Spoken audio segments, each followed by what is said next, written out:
நம்ம அன்பா இருக்கணும், நம்ம எது செஞ்சு அன்பா செய்யணுங்கிறச்சு தேவன் எப்படி இருக்காரு? அன்பாகவே இருக்காரு. சோ நம்ம அன்பா இருக்கணும். இன்னொன்னு ஒருவருக்கு ஒருவர் அன்பு செலுத்தணும். அந்த வசனம் நம்மளுக்கு என்ன சொல்லி தருது? நம்ம ஒருத்தருக்கு ஒருத்தர் அன்போடு தான் இருக்கணும், அன்புனாலதான் எல்லாம் செய்யணும் அப்படிங்கச்சு.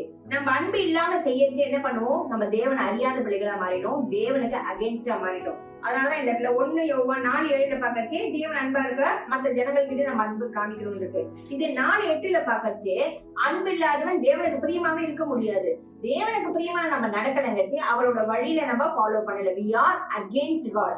against God யாரு? சாத்தான் மட்டும்தான். நல்ல ஞாபகம் வச்சுக்கணும், நமக்குள்ள அன்பு இல்லைனாக்க சாத்தானோட சுபாவம் நமக்குள்ள வந்துடுச்சுன்னு அர்த்தம். எப்பப்பெல்லாம் நமக்குள்ள அன்பு குறையுதோ, நம்ம முழு மனதோட, முழு உள்ளத்தோட, முழு ஆத்மாவோட, முழு சந்தியோட தேவன் கிட்ட நம்ம அன்பு காமிக்க முடியாத போறோமோ, தேவனை நேசிக்க முடியாத போற நேரத்துல we are against God. நம்ம சுற்றியுள்ள ஜனங்களையும் நம்ம குடும்பத்தாரையும் நம்ம நேசிக்க முடியாது போகச்சு we are against God. இதை